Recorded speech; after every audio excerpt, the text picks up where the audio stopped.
तो भारत की जलवायु पे बेटा चर्चा हो रही थी। उसी क्रम में हम लोग आगे बढ़े। आज एक टॉपिक है, उसी पे बात करेंगे। वो टॉपिक है बेटा जिसको हम लोग कहते हैं लौटता हुआ मानसून या रिट्रीटिंग मानसून। क्या कहते हैं बेटा? लौटता मानसून। तो लौटते मानसून का मतलब क्या है बेटा? लौटता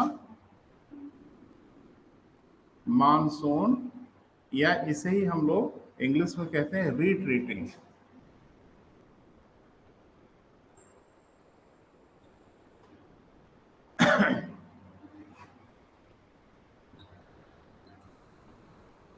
और मोटा मोटा हम लोगों ने डिमार्केट जो किया था उसको कहा था क्या बेटा? शरद काल, यही ना? तो मानसून तो पढ़ ही लिया आपने। और शुरू में हमने बात किया था कि भारत की जलवायु को मानसूनी जलवायु सिर्फ इस कारण कहते हैं कि भारतीय उपमहाद्वीप में पवन के क्रम में वर्ष में 2 बार परिवर्तन होता है। मोटा मोटा एक बार सागर से स्थल की ओर और एक बार स्थल से सागर की ओर। ऐसा क्यों होता होगा बेटा? ऐसा सिर्फ सूर्य के उत्तरायण और दक्षिणायन होने के कारण होता है, दूसरा कोई कारण नहीं है। हाँ, दूसरा अगर कोई कारण है तो उस कारण से उत्पन्न हुआ होगा। जैसे हम लोगों ने जब वर्षा काल पढ़ा तो उसमें देखा फ्लान ने आईटीसी जेड की अवधारणा दी, लेकिन आईटीसी जेड की अवधारणा भी तो ताप पर ही आधारित थी। अगर सूर्य उत्तरायण दक्षिणायन नहीं होता तो मुझे नहीं लगता कि ये सारी चीजें हो पाती। पी कोटेश्वर ने जो अपनी अवधारणा प्रस्तुत की, मुझे लगता है उसमें भी ताप ही का कारण था। वो अलग बात है कि उन्होंने पूर्वी जेट पवनों की अवधारणा के रूप में उसको परिभाषित किया, और जेट पवन तो चलती ही है। अरे मैंने आपको बताया था कि जो पवन का अस्थायी क्रम हमारे यहाँ होता है, जिसको आपने कहा था पूर्वा पछुआ ध्रुवी पवन, तो इसके अगेंस्ट एक अपर एयर सर्कुलेशन भी तो होगा। नहीं होगा तो फिर ये एयर का सर्कुलेशन पूरा कैसे होगा? तो जो अपर एयर सर्कुलेशन होता है बेटा, उसी को हम लोग जेट पवन कहते हैं। नीचे वाले को तो अस्थायी पवन हम लोग कहते हैं, लेकिन अपर एयर सर्कुलेशन जो होता है उसको हम लोग क्या कहते हैं? जेट पवन कहते हैं। तो एक जेट पवन का यहाँ लोकल इंपैक्ट क्रिएट होता है, जिसको लास्ट में हम लोगों ने बात किया था। पी कोटेश्वर ने 1952 में बताया कि भारतीय उपमहाद्वीप के ऊपर से लेके और मेडागास्कर के आसपास एक पूर्वा जेट पवनों का प्रभाव हो जाता है, और जो धरातल पे विपरीत दिशा में चलेंगे। ऐसी बात है।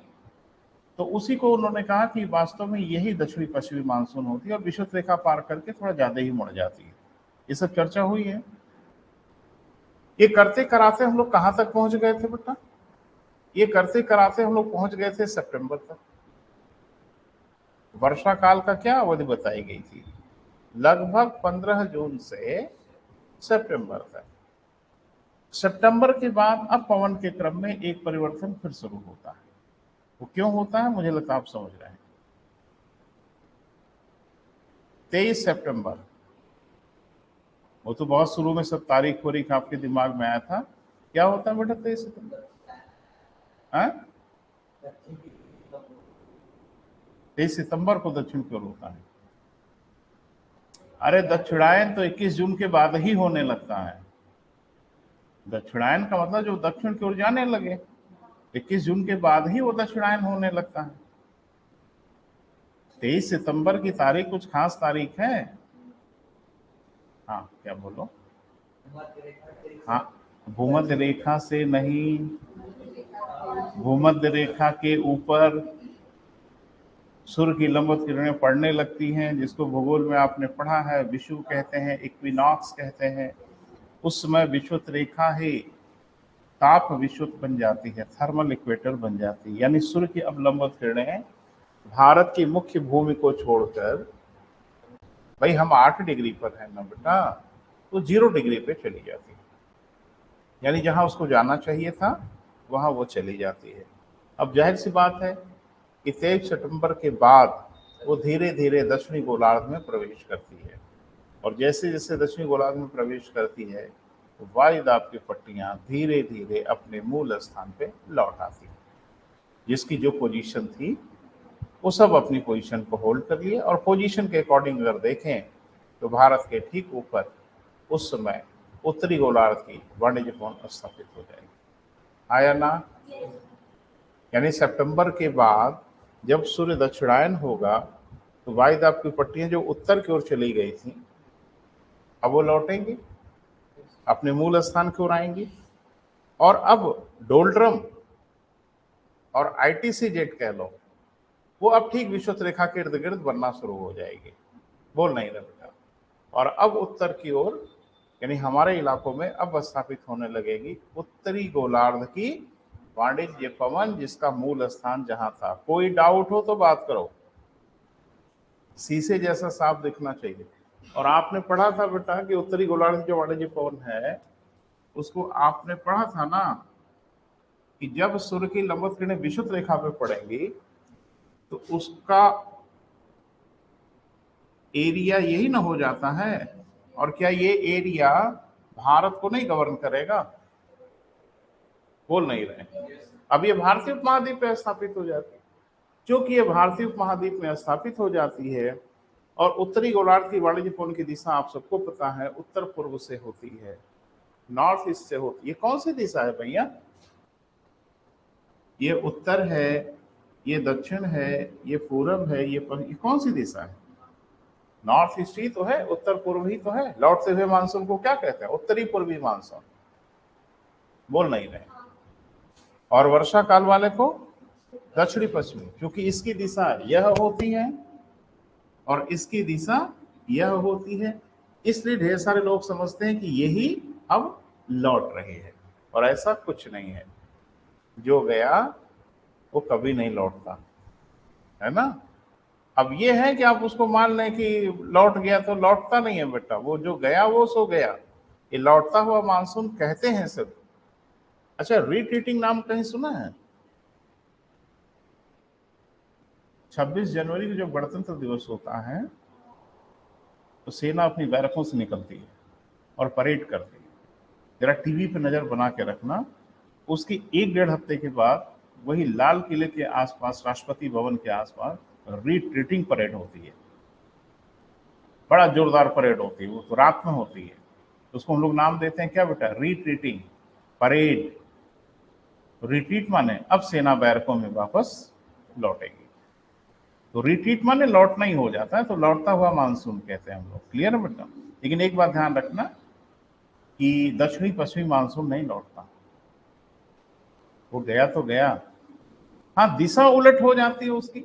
अब नया पवन चलना शुरू हो जाता है। अब पवन का प्रवाह किधर से होगा? देखो, अब स्थलों से सागरों की ओर होने लगता है, और स्थल से सागर की ओर होगा, उसकी उलट दिशा होती है। सो हम बोल देते हैं लौटता हुआ मानसून। फिर से रिपीट कर रहे हैं, वो मानसून लौटता उठता नहीं है, विपरीत दिशा के कारण ऐसा हम लोग बोल देते हैं। दिशा विपरीत हो जाती है, ये कह सकते हैं। लेकिन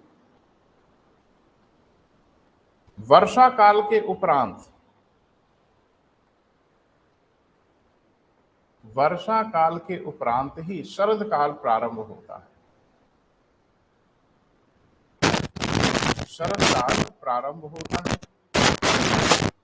तो वर्षा काल कब से कब तक बेटा?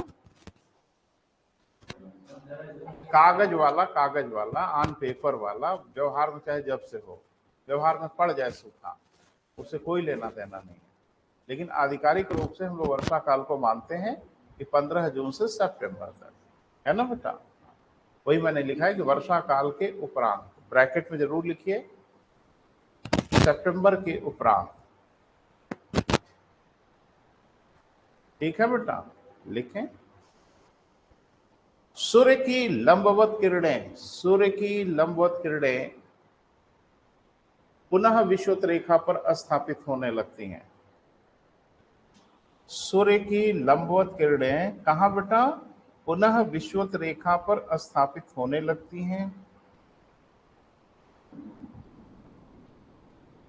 ताप विषुवत, थर्मल इक्वेटर।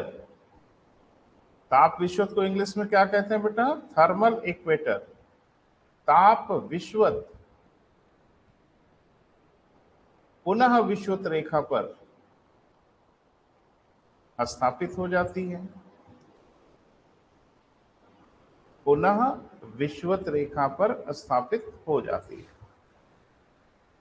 क्लियर है बेटा? अब थोड़ा सा सुनिए फिर लिखिए।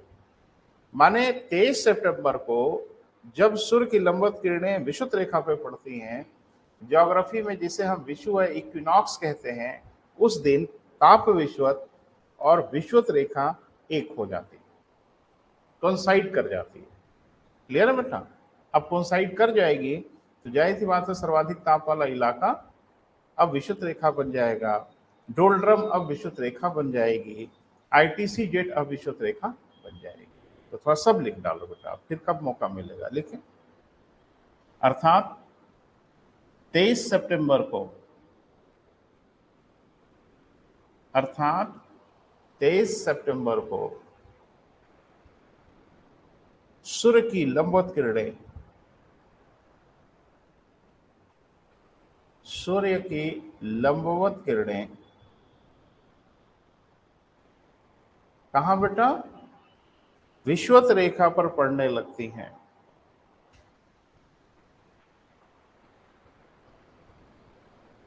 विषुवत रेखा पर पड़ने लगती हैं। इस समय मतलब 23 सितंबर को, इस समय कोई डाउट है बेटा तो बात करो, क्योंकि अनंत काल तक भूगोल नहीं पढ़ेंगे आप, क्योंकि अब एक एक कदम हम समापन फिनिश लाइन की ओर बढ़ रहे हैं और फिर दोबारा मौका मिलेगा नहीं, उनको मिलेगा जो ऑनलाइन है ना। ये वीडियो रहेगा, मुझे नहीं लगता बाकी को मौका मिलेगा, और वीडियो वाला भी अनंत काल तक नहीं रहेगा। वो जितने दिनों की आपको अनुमति दी गई उतने दिन तक ही रहेगा। आपके यहां से डिलीट हो जाएगा, मेरे यहां रहेगा, है ना। 12 हो गया बेटा? हाँ, लिखें इस समय, ये लिख लिया बेटा, विषुवत रेखा पर ताप विषुवत स्थापित हो जाए। लास्ट लाइन बोलो क्या लिखा? नहीं, उसके पहले। हाँ, इस समय विषुवत रेखा ताप विषुवत बन जाती है। हो गया बेटा? इस समय विषुवत रेखा थर्मल इक्वेटर बन जाती है।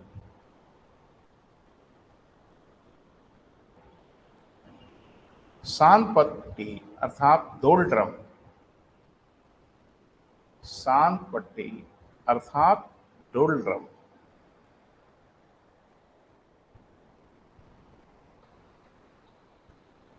पढ़ाई के बारे में एक मजेदार बात बताएं। जब आप इंस्टीट्यूट में पढ़ते हैं तो आपको लगता है कि अनंत काल तक ऐसा चलता रहेगा, जो नहीं चलेगा। एक दिन हम आपको अलविदा कह ही देंगे। तो ये मैं बार बार कह रहा हूं कि ये कोई मनोरंजन नहीं हो रहा है कि आप यहाँ बैठिए और समय अपना जाया करिए, वेस्ट करिए। यहाँ आप आते हैं कुछ ग्रहण करने के लिए, और पूरी ताकत से ग्रहण करनी है, क्योंकि बार बार ये चीजें नहीं होंगी आपके लिए। तो जो भी मिल रहा है बेटा उसको बहुत तेजी से ग्रहण करिए, परफेक्ट होते जाइए, क्योंकि चीजें फिनिश हो ही रही है। मैंने कहा था ना कि धीरे धीरे सब फिनिश हो जाएगा। संविधान हो गया ना फिनिश, अब इसकी बारी है, सब फिनिश हो जाएगा धीरे धीरे, है ना। ये मेरा अनुभव है 20 साल का बेटा। बच्चे थोड़ा घबराते हैं, जो नए नए बच्चे होते हैं उनको ऐसे तो सर पूरा ही नहीं हो पाएगा। खूब होगा, पूरा पूरा खूब होगा, देखिएगा ना कैसे होता है। बस ये है कि मेरे साथ साथ अगर बने रहोगे बेटा तो सब बेहतर हो जाएगा, और नहीं तो फिर दिक्कत होगी। चलो, हो गया बेटा? विषुवत रेखा ताप विषुवत रेखा बन जाती, इस समय डोलड्रम पुनः विषुवत रेखा पर स्थापित हो जाती है।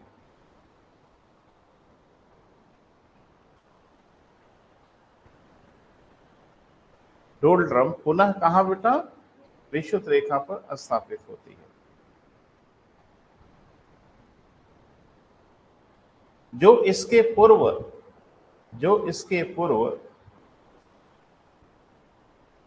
कर्क रेखा के आसपास स्थापित थी।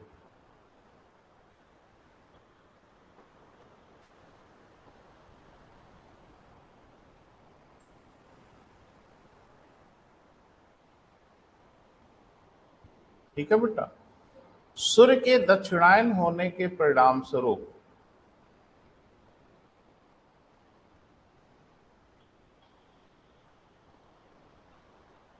सूर्य के दक्षिणायन होने के परिणाम स्वरूप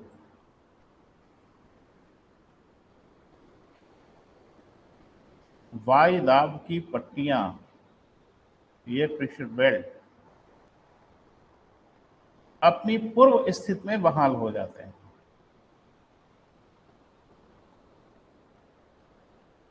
पट्टियां अपनी पूर्व स्थिति में बहाल हो जाती हैं, स्थापित हो जाती हैं, जो भी चाहे लिखें, जो बेहतर शब्द आपको दिखे। क्लियर है बेटा? स्पष्ट है ऐसी दशा में, स्पष्ट है ऐसी दिशा में भारत के ऊपर, स्पष्ट है ऐसी दशा में भारत के ऊपर उत्तरी गोलार्ध की वाणिज्य पवन या व्यापारिक पवन या ट्रेड विंड, जो भी आपको अच्छा लगे, उत्तरी गोलार्ध में या बेटा भारत के ऊपर उत्तरी गोलार्ध की वाणिज्य पवन, ट्रेड विंड पुनः स्थापित हो जाती है।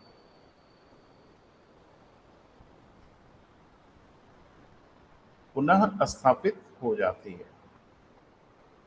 क्लियर है? जिसकी दिशा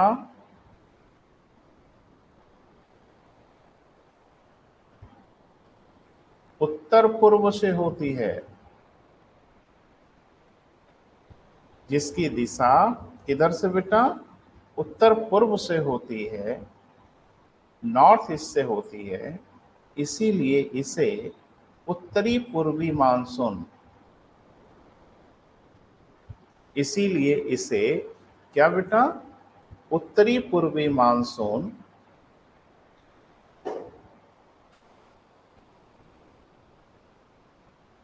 ठीक है, या लौटता हुआ मानसून कहते हैं। उत्तरी पूर्वी मानसून या क्या बेटा? लौटता हुआ मानसून कहते हैं।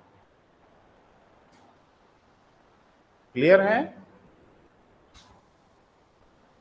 अच्छा, पीसीएस का पेपर देखा, मेंस का? अभी हुई है परीक्षा? अरे 26 तारीख से शुरू हुई है, ये आज ही कैसे लास्ट हो जाएगी? वही कह रहे हैं। तो जीएस का 2 पेपर हो गया बेटा 26 तारीख को, एक एक दिन में 2 पेपर हो गए। क्योंकि जब ऑप्शन सब्जेक्ट हुआ करता था, वैकल्पिक विषय हुआ करते थे, तो परीक्षा थोड़ी लंबी खिंच जाती थी। लंबी इसलिए कि किसी का कुछ ऑप्शन होता था तो किसी दिन किसी का कुछ ऑप्शन, तो अब तो ऑप्शन का ड्रामा ही खत्म हो गया। कुल मिला के 2 दिन में 4 पेपर निपट गया और तीसरे दिन में 2 पेपर और 6 पेपर निपट गया, क्योंकि अब सब कंपल्सरी हो गया, अब कोई ऑप्शन नहीं है। तो पहला पेपर देखा नहीं सर? तो देखो, क्लियर करिए बेटा, इसी दिन रात के लिए पढ़ रहे हैं। कुल 20 प्रश्न प्रथम प्रश्न पत्र में, बोले बेटा 10 प्रश्न 8 नंबर के, अरे सॉरी हाँ 10 प्रश्न 8 नंबर के, 125 शब्दों। ए 2 वर्ग में बटा होता है, क और ख, या ए या बी। बी में फिर 10 क्वेश्चन 12 नंबर। तो 12 गुणे 10 120 और 8 गुणे 10 80, टोटल 200 नंबर का। तो भूगोल का जो क्वेश्चन पूछा गया था, जहां तक मुझे याद आ रहा है 24 और मतलब 30-35 नंबर के आसपास का भूगोल था फर्स्ट पेपर में। 35 यही होता है, सब बांटते हैं ना बेटा, इतिहास में, भूगोल में, अर्थव्यवस्था। क्या क्वेश्चन 2 तो पूछा गया था 12 नंबर का, बताएं। शीतोष्ण कटिबंधीय चक्रवातों की उत्पत्ति बताएं। क्लियर है बेटा? तथा भारत में इसके प्रवाह का वर्णन करिए, प्रभाव का वर्णन करिए। एक कहां पढ़े हम लोग? पढ़े ही नहीं। इसके पहले पूछा कि एल नीनो क्या है, दक्षिणी पश्चिमी मानसून को किस प्रकार प्रभावित करता है। अरे नेट पे उपलब्ध है बेटा पेपर, है ना, देख लीजिएगा। भारतीय कृषि पर इसका क्या प्रभाव है, ये भी नहीं पढ़ाए हैं।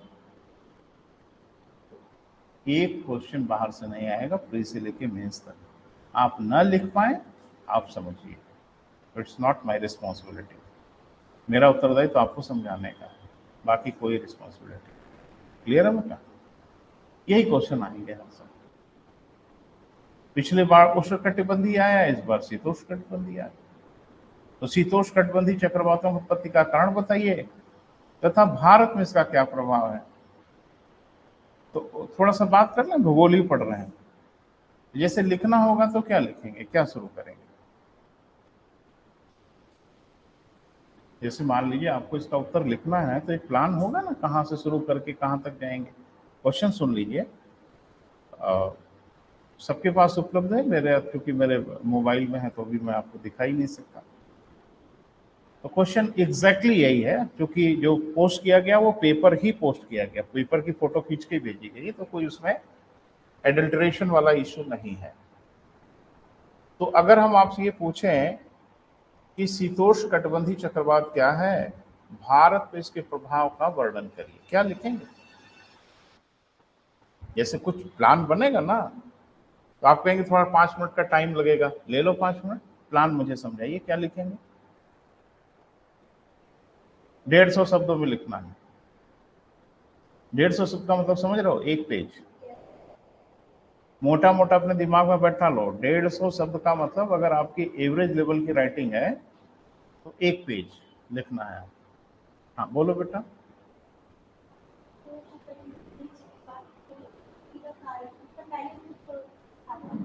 पहले आपको बताना है, जैसे अगर आप थोड़ा सा देखो, बता रहे हैं ना, सब आपका किया धरा मिट्टी में मिल जाएगा, बता रहे हैं ना, एक लाइन नहीं लिख पाओगे।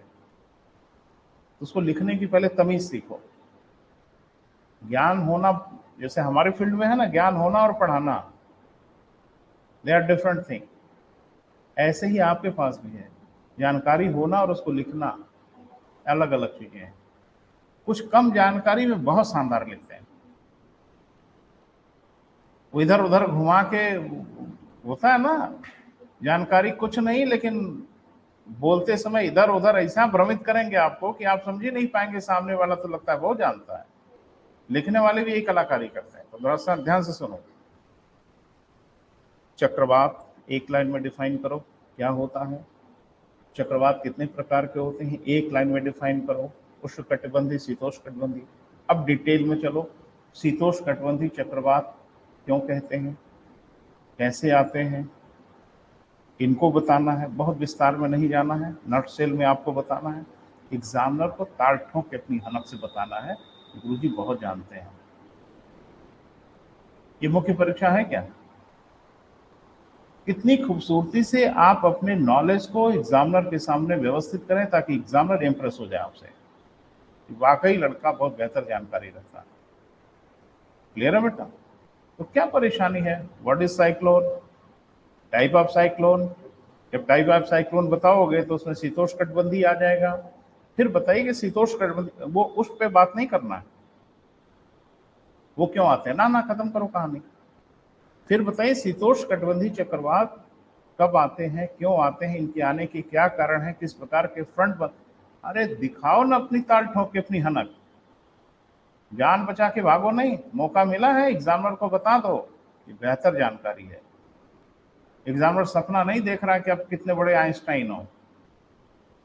आप जब तक बताओगे नहीं, आपके बारे में कोई जानेगा नहीं। आपके मन में बड़े अच्छे अच्छे विचार आते हैं, तो कविता लिखो, मंच पे जाके पढ़ो, दुनिया जाने आपके अंदर क्या विचार आते हैं। कोई आपके मन में थोड़ा ही घुसा हुआ है कि आप कितने बड़े ज्ञानी हैं। परीक्षा का भी यही इशू है बेटा। तो यही लिखना था, what is cyclone, type of cyclone, 2 line में निपट जाएगा। फिर तीसरी लाइन में आ जाइए, टेम्परेट साइक्लोन। अब आइए टेम्परेट साइक्लोन के आने के रीजन। बहुत विस्तार से जाने की यहाँ भी जरूरत नहीं है, क्योंकि 150 शब्दों मामले को निपटाना है। आपको बस इतना अगर बता देंगे कि ये सिर्फ पछुआ पवन और ध्रुवी पवन के टकराने से उत्पन्न होता है, इसकी दिशा पछुआ पवन के मार्ग में रहती है, वर्षा हमेशा स्थलों के पश्चिमी तटों पे होगी, वर्षा हमेशा पश्चिम के पूरब की ओर घटती है। लिख लेंगे? लिखो, क्वेश्चन ही लिखो, मुझे लिख के दिखाना। हाँ, जाके नेट पे नकल मार लेना। और इसमें माहिर हैं आप। क्वेश्चन कहीं लिखो बेटा, लिख के मुझे उत्तर दो। शीतोष्ण कटिबंधीय चक्रवात की उत्पत्ति के कारण बताएं।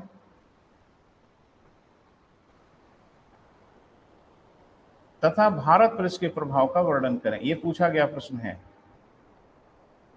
अभी बच्चों ने 26 तारीख को लिखा होगा इसको।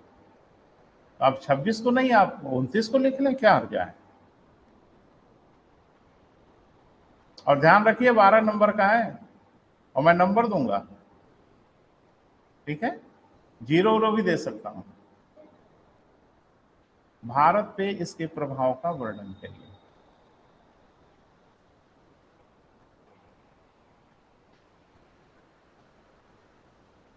वर्ड लिमिट हर हाल में स्ट्रिक्टली फॉलो अप करना है आपको। 150 शब्द। जो ऑनलाइन है वो भी सुन लें, जो ऑफलाइन है वो भी सुन लें। ऑनलाइन वाले अपना लिख के फोटो खींच के पोस्ट कर देंगे, मैं पढ़ लूंगा। और ऑनलाइन वालों का तो यही पोस्टमार्टम करूंगा, है ना। अरे ऑफलाइन वालों का तो लिख के बेटा कल हर हाल में मुझे चाहिए, मेरे टेबल पे होना चाहिए। पेज पे लिखिए, आंसर मेरे सामने रखिए। वर्ड लिमिट का उल्लंघन मत करिएगा। थोड़ा हम भी तो देखें कि 12 नंबर में कई नंबर पाते हैं आप। रेंज 0 से 12 तक है, ध्यान रहे, है ना। तो देखें 0 से बचे। और अगर उल्टा पुल्टा लिखा तो 0 भी दूंगा। पढ़ाया है मैंने तो उम्मीद करता हूं कि आप लिख लेंगे कुछ। क्लियर है बेटा। लिख के खूब बढ़िया राइटिंग में, बढ़िया राइटिंग मतलब ऐसे रनिंग राइटिंग में जैसे एग्जाम में होता तो आप लिख लेते, उस तरह से लिखिएगा। बहुत आराम से लिखने की कोशिश मत करिएगा, थोड़ा रनिंग कंडीशन में लिखिएगा। जो तेजी से आप कैसा लिखते हैं वैसा लिखिएगा। राइटिंग वही होनी चाहिए ताकि एक सिमुलेशन हो और फिर आप खुद ही अपने बारे में अनुमान लगा लेंगे कि आपको कितना नंबर मिलेगा। और यही होगा बेटा, और कुछ नहीं हुआ, कोई मेडिकल वगैरह नहीं है। अच्छा, कौन सी रहस्यमय विद्या पढ़नी थी दिल्ली जाके? इसमें दिल्ली जाके अगर आप कोई बहुत बड़े वर्ल्ड लेवल के विशेषज्ञ से भूगोल पढ़ते और 2.5 लाख रुपए फीस देते तो क्या शीतोष्ण कटिबंधीय चक्रवातों को कुछ और लिख देते? क्या फर्क पड़ता है इससे? अरे हम बता तो रहे, जो आपको पढ़ा रहे एक बार लिख के तो आइए। पोजीशन होल्ड किया बच्चों ने यही लिख लिख के। आप भी कर लोगे, बस वही लिखो, कुछ नहीं करना है।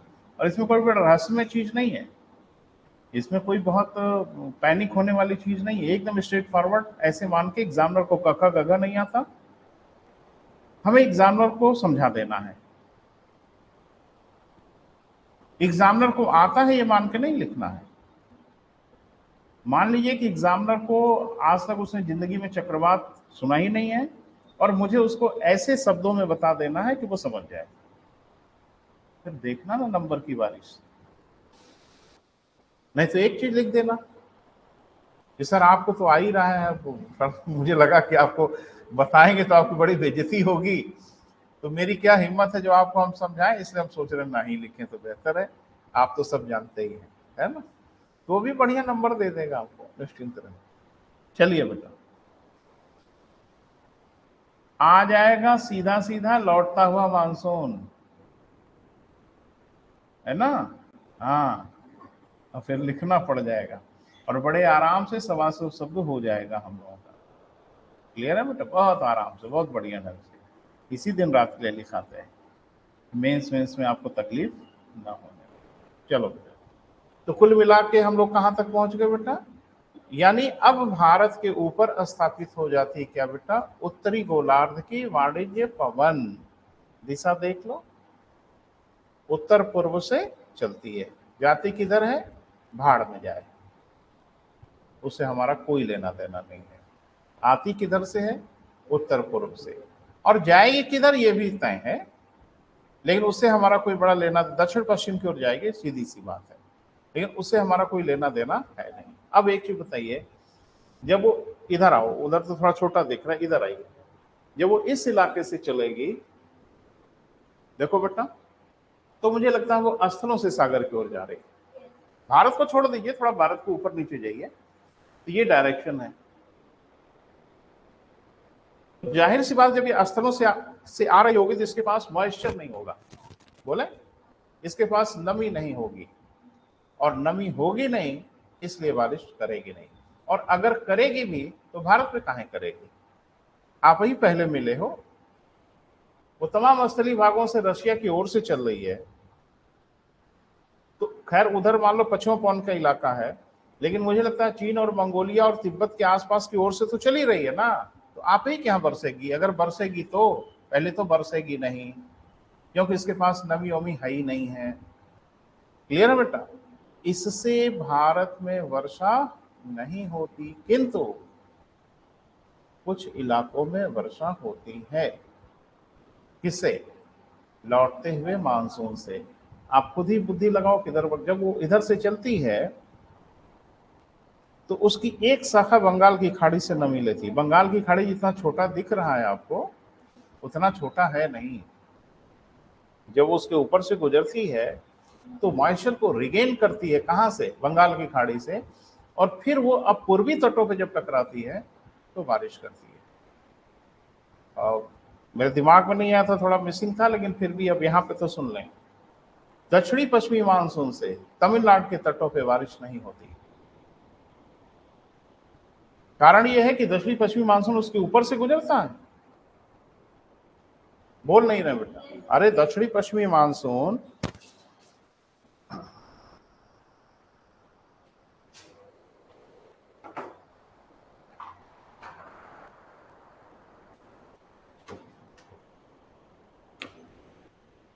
जब इधर से मूव करता है बेटा, तो वो तमिलनाडु के तटों से होके गुजरता है, यानी कोरोमंडल के तट से होके गुजरता है। एक बूंद बारिश नहीं होती कोरोमंडल के तट पे। उसके पीछे सिर्फ ये कारण है कि कोरोमंडल का तट इस शाखा के साथ पैरेलल हो जाता, समानांतर हो जाता। और मैंने कहा कि अगर पहाड़ियां समानांतर हो गई तो बारिश नहीं होगी, लेकिन जब लौटता हुआ मानसून होता है तो उसकी दिशा इधर से हो जाती, और जब इधर से हो जाती तो पूर्वी तटों से टकराता है।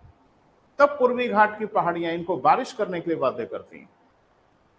लेकिन दक्षिणी पश्चिमी मानसून के लिए पूर्वी घाट की पहाड़ियां बारिश करने के लिए बाध्य नहीं कर पाती, क्योंकि पूर्वी घाट की पहाड़ियां उसके लिए पैरेलल हो जाती। क्लियर है बेटा? तो ध्यान रखना, कोरोमंडल के तट पे 200 सेंटीमीटर की बारिश होती है। 200 सेंटीमीटर भारत की बहुत अच्छी वर्षा का क्षेत्र है, लेकिन ये सारी बारिश लौटते हुए मानसून से होती है। ये जाते हुए मानसून से, यानी दक्षिण पश्चिमी मानसून से नहीं होती। जब उधर से लौट रहा होता है तो पूरे के पूरे पूर्वी तटों पर, भारत के ईस्टर्न घाट पे ठीक ठाक बारिश होती है। और मुझे लगता है आपको पता ही है बारिश कब होती होगी। अक्टूबर से लेके दिसंबर के बीच में, आया ना? तो पूर्वी तटों पे जो बारिश होती है वो अक्टूबर से लेके मध्य दिसंबर तक होती है। चेन्नई में बाढ़ कब आई थी जाके सर्च कर लीजिएगा। ये वही दौर है जब प्रायद्वीपीय भारत के पूर्वी तटों की ओर हाहाकार मचने वाला है, क्योंकि वहां पे रिटरिटिंग मानसून से कभी कभी बहुत अच्छी वर्षा होती है। रिटरिटिंग मानसून से पूरे पूर्वी तटों पे बारिश होती है, पूरे पूर्वी तटों पे, उड़ीसा से लेके तमिलनाडु तक। बोल नहीं रहे? लेकिन इसमें सबसे अच्छी वर्षा प्राप्त करता है कोरोमंडल का तट, तमिलनाडु का तट। क्लियर है बेटा? ये सब ध्यान रखना है। चलें लास्ट लाइन बोलो। कहते हैं दैट्स ऑल। लेकिन स्थलों की ओर से चलने के कारण, स्थलों की ओर से चलने के कारण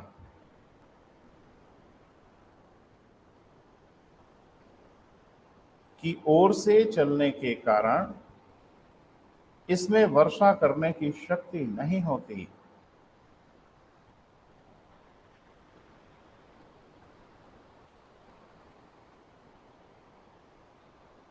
इसमें वर्षा करने की शक्ति नहीं होती, परंतु भारत के पूर्वी तटों पर, यह बहुत इंपॉर्टेंट लाइन है, भूलिएगा मत किसी हालत में, परंतु भारत के पूर्वी तटों पर यानी पूर्वी घाट पर, उड़ीसा से लेके तमिलनाडु तक,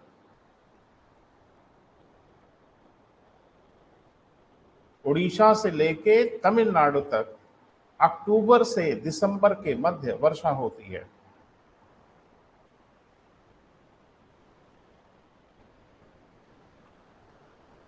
बस बस उस काल में पहुंच ही रहे हैं हम लोग बेटा।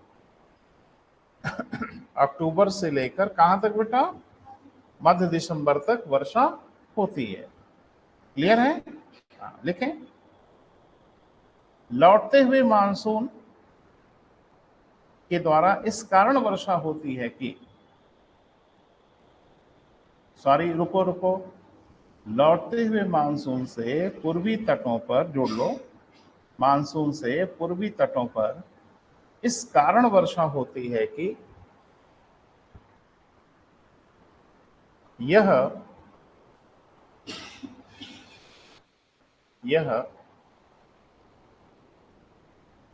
बंगाल की खाड़ी से, बे ऑफ बंगाल, यह बंगाल की खाड़ी से नमी प्राप्त करता है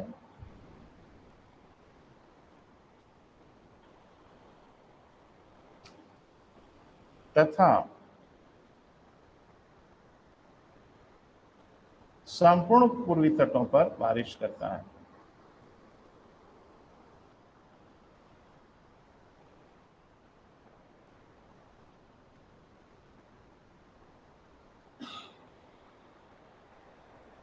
संपूर्ण पूर्वी तटों पर क्या करता है बेटा? बारिश करता है। लिखें, लौटते हुए मानसून से सर्वाधिक वर्षा, लौटते हुए मानसून से सर्वाधिक वर्षा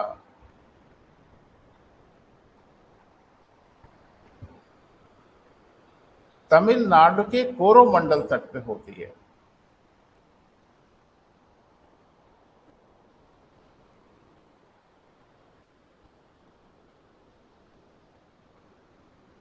तमिलनाडु के किस पर बेटा?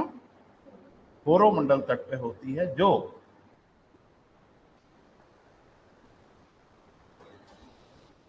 लौटते हुए मानसून के लिए एक अवरोध का कार्य करती है।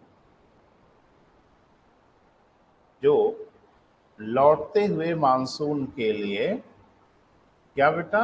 एक अवरोध का कार्य करती है।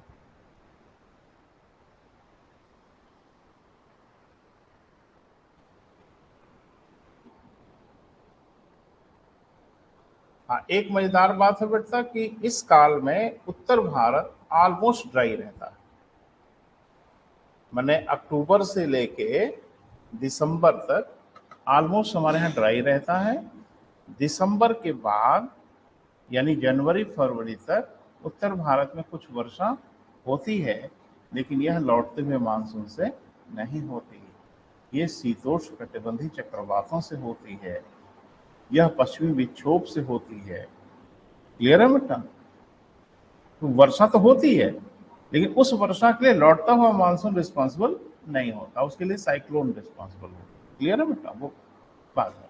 तो सबसे अधिक वर्षा कहाँ हो रही है बेटा?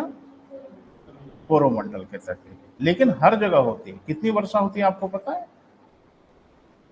भारत की अच्छी वर्षा का क्षेत्र होता है। अभी हम आपको दे रहे हैं कैसे कैसे वर्षा के डिमार्केट करते हैं भारत में।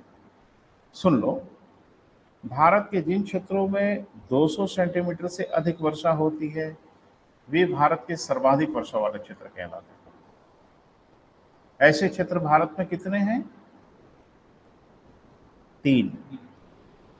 वन इज सह्याद्री का पश्चिमी ढाल, दूसरा है संपूर्ण अंडमान निकोबार द्वीप समूह, और तीसरा है खासी की पहाड़ी का क्षेत्र यानी मेघालय। उन इलाकों में भारत नहीं, दुनिया की सबसे अधिक वर्षा होती है। और 200 सेंटीमीटर तो पानी मांगेगा, यहाँ 1300 सेंटीमीटर बारिश होती है ना बेटा? लेकिन इसके अलावा भी भारत में वर्षा होती है, तो उसको डिमार्केट किया जाता है। देख लो, अभी थोड़ी देर में पढ़ने ही जा रहे हैं हम लोग। तो भारत की वर्षा को अगर हम डिमार्केट करें तो एक है हमारा बेटा 200 सेंटीमीटर से अधिक,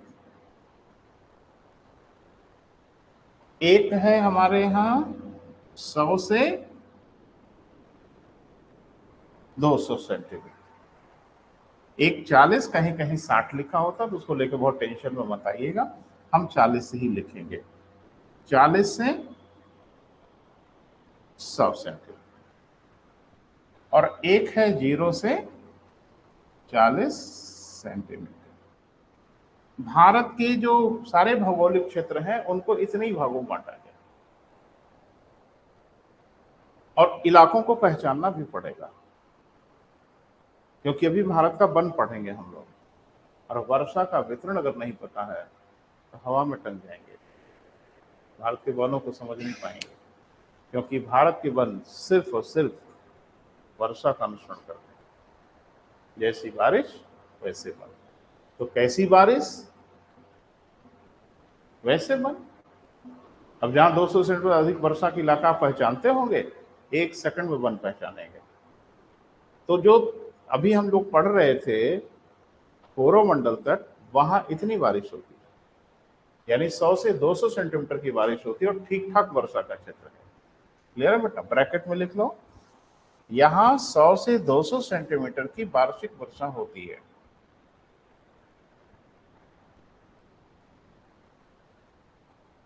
यहां 100 से 200 सेंटीमीटर की क्या बेटा? वार्षिक वर्षा होती है।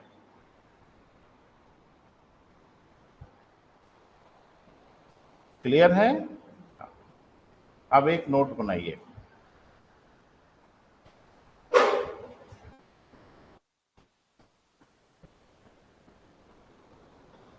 देखो अभी आप बिल्कुल ये समझ नहीं पा रहे हो कि आपके साथ क्या हो रहा है ना?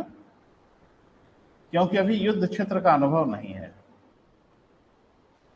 एक दिन आपको समझ में आएगा कि आप क्या पढ़ रहे हो और टीचर ने क्या किया।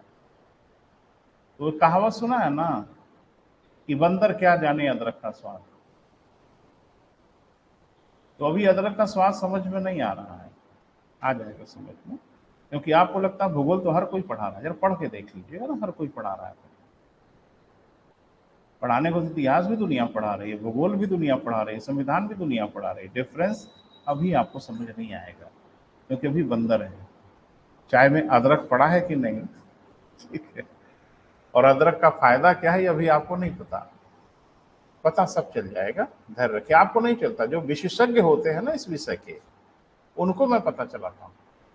आपको अनुभव ही नहीं हो, आपके पास एक्सपीरियंस नहीं है, लेकिन जो दिल्ली और इलाहाबाद वाले हैं ना, 2-2 मेंस इंटरव्यू देके आए ना, उनको अंतर समझाता हूँ कायदे से, क्योंकि वो ऐसे बंदर हैं जिनको अदरक का स्वाद पता है ना, तो उनको समझ में आ जाता है। तभी आपको लगता है कि सब तो ऐसे ही चलता रहता है, ये सब नहीं है, अंतर आपको महसूस होगा। बहरहाल अब एक क्वेश्चन हम लिखेंगे और उसका आंसर भी यहीं लिख लेंगे, क्योंकि ये मुख्य परीक्षा के लिए बहुत ही कारगर है, प्रीलिम्स के लिए बहुत इफेक्टिव है। हाँ। लिखें, क्या कारण है कि कोरोमंडल के तट पे दक्षिणी पश्चिमी मानसून से वर्षा नहीं होती, जबकि लौटते हुए मानसून से अच्छी वर्षा होती, जबकि रिट्रीटिंग मानसून से, लौटते हुए मानसून से अच्छी वर्षा होती है।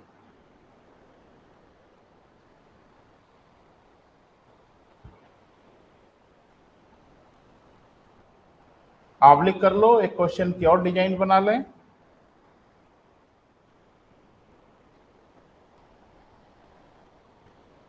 तमिलनाडु के कोरोमंडल तट पर आर करके लिखो, दोनों का उत्तर एक ही है बेटा, आर। कोरोमंडल के तट पे लौटते हुए मानसून के कारण ही 100 से 200 सेंटीमीटर के मध्य वर्षा होती है। अच्छा एक चीज बताओ, यहां से कुछ लग रहा है क्वेश्चन पूछने की जगह दिख रही है प्रारंभिक परीक्षा में? जिस दिन आप इसको समझ लिए कि किस इलाके से क्या क्वेश्चन पूछा जा सकता है, उसी दिन पढ़ाई आपकी पूरी होगी। अच्छा मैं क्वेश्चन पूछूं, आजकल देख लो ना सिविल में कैसे पूछ रहा है, तो 2 स्टेटमेंट दे रहे हैं। पहला स्टेटमेंट में दे रहा हूं, कोरोमंडल के तट पे 40 से 100 सेंटीमीटर की वर्षा होती है। ये बड़े बुद्धिमान हो गए अभी 5 मिनट में, 5 मिनट पहले स्थिति सही हो गई होगी, है ना? तमिलनाडु के कोरोमंडल के तट पे दक्षिणी पश्चिमी मानसून से वर्षा होती है। इतने में गेम फिनिश हो जाएगा, और आजकल कर यही रहे हैं। यानी आजकल जो क्वेश्चन पूछे जा रहे हैं कुछ इसी फॉर्म में पूछे जा रहे हैं कि लाइन आपको दिखे ना कहीं किताब में, पढ़े हो समझे हो तो इससे आसान कुछ हुई? अरे इससे आसान प्रश्न कौन सा है धरती पर जो अभी मैंने पूछा? लेकिन ये तब हुआ है जब आपने इसको पढ़ लिया है, और नहीं तो आफत हो जाएगी, आफत। बता पाएंगे नहीं। यही हो रहा है आजकल कंपटीशन। तो आज का कंपटीशन मेरे हिसाब से, जो मेरा अपना असेसमेंट है, बहुत आसान हो गया, क्वाइट इजी हो गया। लेकिन ये उनके लिए इजी हो गया जिनके पास सारी अवधारणात्मक समझ बेहतर है। और वो बुक वार्म वाले जो लोग हैं ना, किताब के कीड़े वाले ना, उनके लिए तो तहस नहस है ये परीक्षा, खेल ही खत्म है। वो बेचारे रटा हुआ ढूंढने की कोशिश करते हैं जो दिखता ही नहीं। हाँ 10-12 ठो दिख जाता, उसी में आखिरी खुश हो जाते हैं, अरे मिल गया मिल गया मिल गया। वो 12 ठो करके कुछ नहीं मिलने वाला, वो नहीं हो तो बेहतर है। कॉन्सेप्ट अगर आपका क्लियर है तो तथ्य भी सही होगा, दोनों सही होगा। तथ्यात्मक क्वेश्चन भी सही होंगे और अवधारणात्मक क्वेश्चन भी सही होंगे। लेकिन अगर खाली तथ्य आपने पढ़ा है तो सिर्फ आपके तथ्यात्मक क्वेश्चन सही होंगे, अवधारणात्मक क्वेश्चन बिल्कुल सही नहीं होंगे। इसीलिए हायर कंपटीशन हम बार बार कह रहे हैं, क्या नहीं क्यों, इस पे फोकस होना चाहिए। तो ये है बेटा, मेरा प्रयास यही है। इसीलिए मैं बता रहा हूं ना, मेरे बच्चे कभी कंपटीशन में अनकंफर्टेबल नहीं फील करते। जिन विषयों को मैं पढ़ाता हूं वो सही करें ना करें वो अलग चीज है, लेकिन असहज वो अनुभूति नहीं करते। ये क्या है? और एक टीचर के रूप में मेरी यही उपलब्धि है। और ये उपलब्धि ना होती ना तो 20 साल से यहाँ ना होते, 20 वर्ष से यहाँ पे नहीं होता। यहाँ के बच्चे धरती पर सबसे चालाक हैं। हाँ, अरे हम तो, मुझे लगता है लगभग हर जगह जाके बात कर चुके, बच्चों को देख चुके, लेकिन यहाँ के बच्चे आखिरी चालाक हैं। और इन चालाकों के मध्य अगर मैं 20 साल हूं तो डेफिनेटली ये हमारे ही बिरादरी के हैं ना। तो तुम चालाक हो तो तुमसे थोड़ा चालाक तो मैं है ही हूँ, इसमें कोई शक शुबा नहीं है। नहीं नहीं बेटा, बहुत सिंपल सी बात है। अब वो जमाना बिल्कुल नहीं है कुएं के मेढक वाला। आप में दम नहीं है ना, पल भर में पता चल जाएगा। और पल भर में नहीं पता चलेगा तो एक बैच पूरा होते होते तो पक्का पता चल जाएगा। और बच्चे इतने बड़े प्रचारक होते हैं ना बेटा, इतने बड़े प्रचारक होते हैं कि वो असत्य का भी प्रचार कर डालेंगे, वो सत्य का भी प्रचार कर डालेंगे। आप गलत पढ़ाओगे ना तो चौराहे पे खड़े होके बुला बुला के बताएंगे, जाना मत वहां, हम तो वहीं पढ़े हैं ना। अरे सब नालायकी करते हैं। और अच्छा पढ़ाओगे ना तो भी बुला बुला के बताएंगे।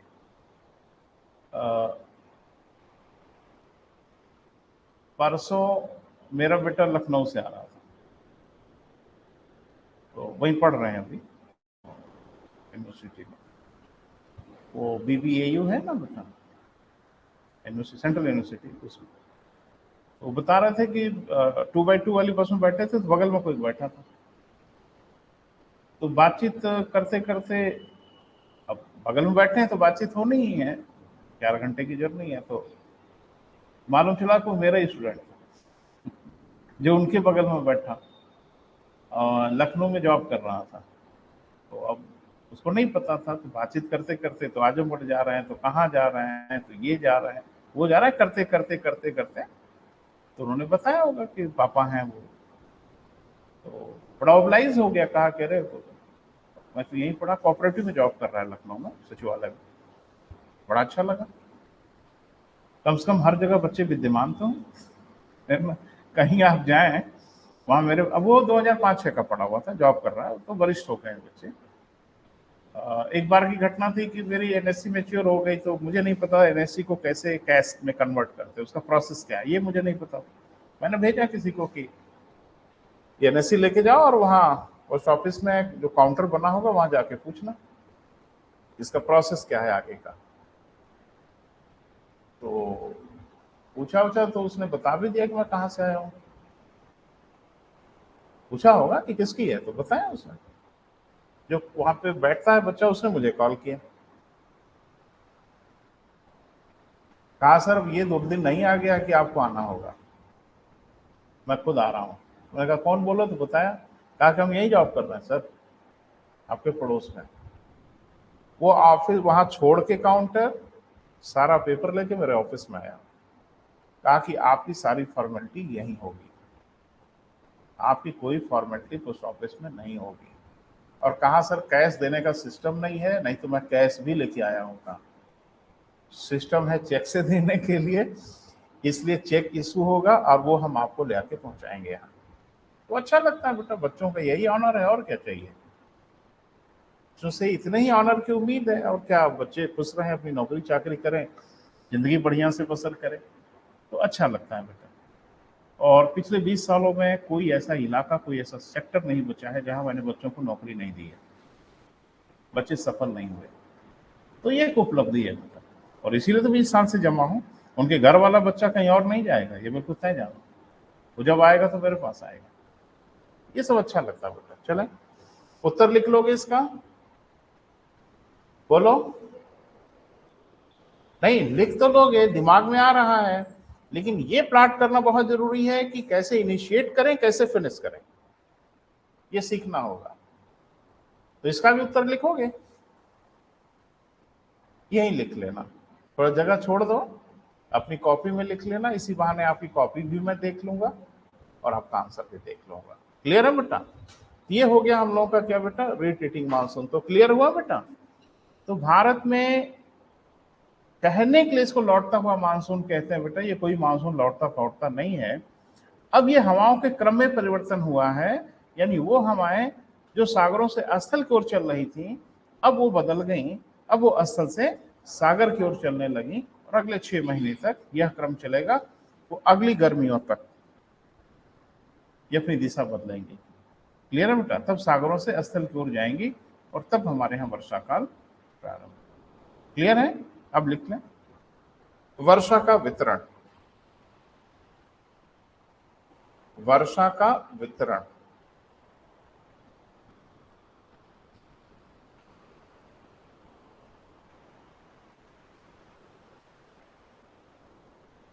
लिखिए।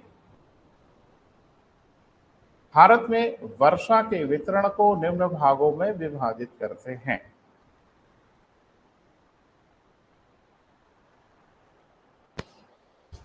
आपका काम है बेटा, थोड़ा मेहनत करिए घर पे जाके। नहीं करेंगे तो मत करिएगा। भारत में वर्षा का वितरण,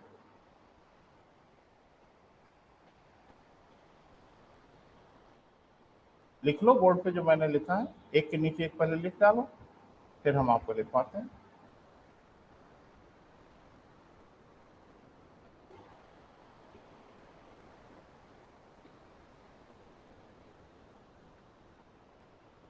ये नहीं लिखना है कि उनको कहते क्या है, बाढ़ में जाए जो भी कहें, आपको ये पहचानना है कि वर्षा होती कहाँ है।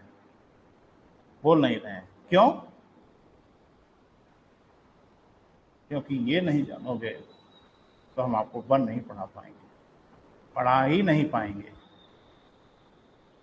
पढ़ाना का मतलब ये होगा फिर आके लिखवा देंगे। नोट कर लो बेटा, वर्षा पे नजर रखिए, हम वन से गंभीर परिचय करा देंगे आपका। क्योंकि भारत के वन ताप का नहीं, वर्षा का अनुसरण करते हैं। यह भी आपसे पूछा गया। भारत के वन ताप का अनुसरण करते हैं, भारत के वन वर्षा का अनुसरण करते हैं, भारत के वन दोनों।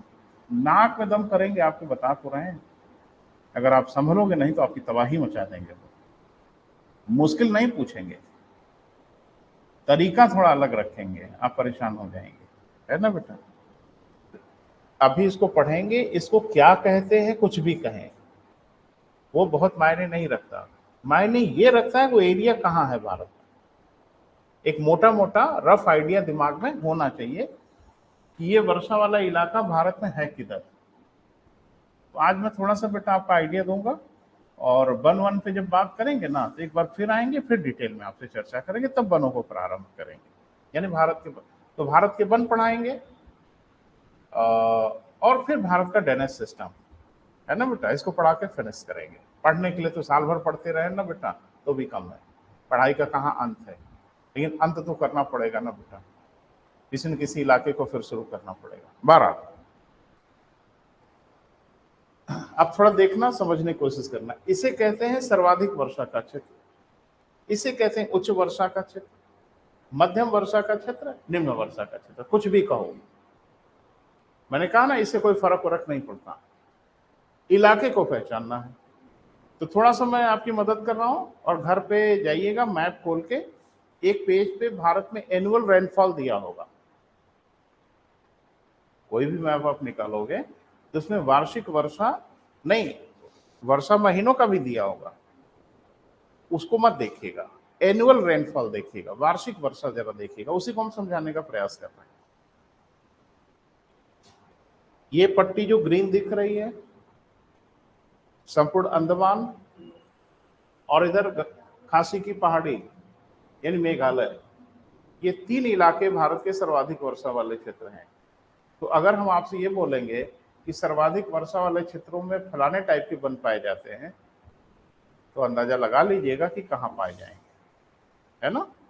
क्योंकि मैंने अभी कहा वर्षा का अनुसरण करते हैं, कल विस्तार से बात करेंगे। बहरहाल अब मामला है 100 से 200 सेंटीमीटर की वर्षा, ये कहाँ होती है? तो ये पूरा ये आपका तराई वाला इलाका, ये और यहां, और बीच में एक छोटी सी पट्टी के रूप में जहां से प्रवेश किया था किसने? अरब सागर की शाखा ने। कुछ आइडिया है? तो मोटा मोटा मानो ये इलाका संपूर्ण नॉर्थ ईस्ट, और थोड़ा सा उड़ीसा का इलाका, और इधर कोरोमंडल का। क्लियर है? कितना बेटा? 100 से 200 सेंटीमीटर। अब बारी है 40 से 100, तो 40 से 100 नहीं, 0 से 40 वाला निकाल दो इसमें से, तो जो बच जाएगा वो 40 से 100 वाला होगा। पता नहीं मेरी बात समझ पा रहे थे? अरे ये वाला तो बहुत क्लियर है बेटा, इस वाले को भी मैंने बताया कि ये पूरा इलाका संपूर्ण नॉर्थ ईस्ट, और थोड़ा सा उड़ीसा, और ये इलाका यहां जहां ग्रीनिश आपको दिख रहा है, ऐसे डिमार्केट कर सकते। क्लियर है? एक मोटा मोटा बेटा ये और ये, क्लियर हुआ? ये पूरा इलाका, और बीच में थोड़ा सा ये इलाका। ठीक है? कितना हो गया बेटा? मैप खोल के दिमाग में बैठाने की कोशिश करिएगा, तरफ किधर है।